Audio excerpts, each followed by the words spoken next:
بسم اللہ الرحمن الرحیم والصلاة والسلام علی رسول اللہ وعلی آلہ وصحبہ اجمعین۔ معزز ناظرین و سامعین کرام، السلام علیکم ورحمۃ اللہ وبرکاتہ۔ آج سے ہم ایک نئی سیریز بنام زیارات اولیاء پاکستان کا آغاز کر رہے ہیں۔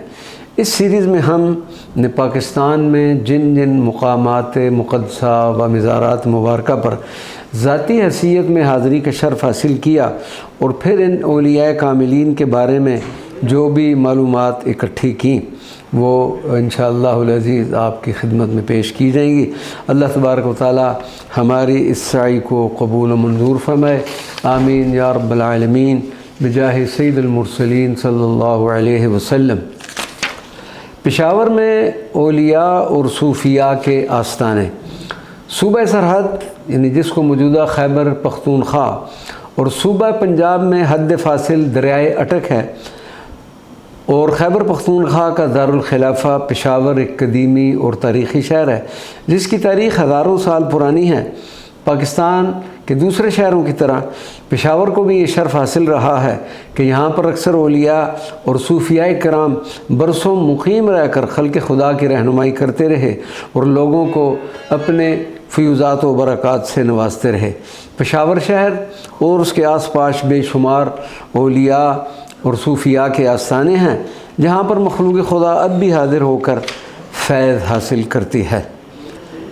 حضرت اخوند پنجو بابا رحمۃ اللہ علیہ یہ چشتی بزرگ وہ گزرے ہیں پشاور میں ہی، ان کا مزار مبارک اکبر پورہ میں واقع ہے۔ حضرت اخوند پنجو بابا نے سرحد یا موجودہ خیبر پختونخوا کو سلسلہ چشتیہ کے چراغ کو روشن کر کے اس سرزمین کے لوگوں کو عرفان اور ہدایت کی راہ دکھائی۔ آپ کا اصل نام یعنی اخوند پنجو بابا رحمۃ اللہ علیہ کا اصل نام سید عبدالوہاب تھا، لیکن آپ اخوند پنجو بابا کے نام سے مشہور ہوئے، اور کیونکہ آپ اسلام کے 5 بنیادی ارکان کی تعلیم دیا کرتے تھے، اس لیے آپ کے مخالفین نے آپ کو مذاقاً پنجو بابا کہنا شروع کر دیا۔ تو آپ نے فرمایا کہ اس سے بڑھ کر میری خوش نصیبی کیا ہوگی کہ میرا نام اسلامی ارکان کی بنا پر رکھا گیا ہے، خدا کرے کہ قیامت تک میرا یہی لقب ہو جائے۔ چنانچہ اس وقت سے آپ پنجو بابا کے نام سے مشہور ہو گئے۔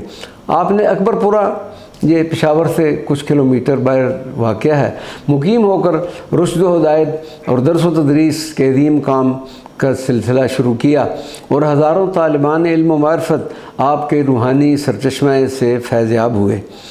چشتی صوفیاء کی طرح آپ کے معمولات بھی مقرر تھے۔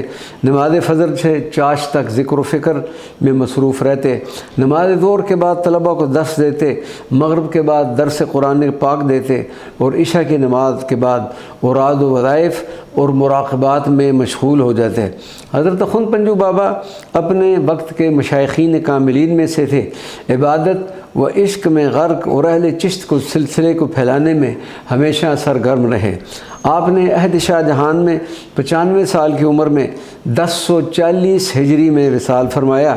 آپ کی تجہیز و تکفین میں حضرت شیخ رحمکار المعروف حضرت کاکا جی رحمۃ اللہ علیہ جیسی جلیل القدر ہستی بھی شریک ہوئی۔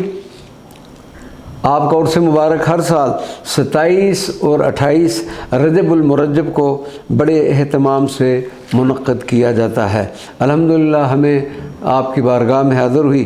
اس کے بعد ہم یہاں سے اکبر پورہ سے چل کر موضع چمکنی میں پہنچے، اور یہاں پر ایک عظیم نقشبندی بزرگ حضرت میاں محمد عمر چمکنی نقشبندی رحمۃ اللہ علیہ کی بارگاہ میں حاضری کا شرف حاصل کیا۔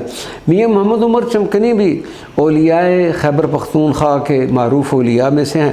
آپ کے دادا قادر خان رحمۃ اللہ علیہ علم و فضل اور سلسلہ چشتیہ کے ایک مشہور بزرگ ہو گزرے ہیں جو قلا خان کے لقب سے مشہور ہوئے۔ حضرت میاں محمد عمر چمکنی کی ابتدائی تربیت آپ کی والدہ اور نانا نے کی، اور پھر آپ نے حضرت عبدالغفور نقشبندی اور شیخ فرید اکبر پوری جیسے علماء سے علوم دینیہ کی تکمیل کی۔ اگرچہ حضرت شیخ سعدی لاہوری سے آپ عقیدت و ارادت رکھتے تھے، لیکن بیعت آپ کے مرید و خلیفہ شیخ یحییٰ اٹکی المعروف حضرت جی کے دست حق پرست پر سلسلہ نقشبندیہ میں آپ نے بیعت کا شرف حاصل کیا، اور پھر کچھ عرصہ کے بعد آپ کے مرشد نے آپ کو اسی علاقہ میں خلافت بھی عطا کی۔ خلافت کے بعد آپ نے علاقہ یوسف زئی میں رشد و ہدایت کا چراغ روشن کیا، جس سے ہزاروں افراد فیض یاب ہوئے۔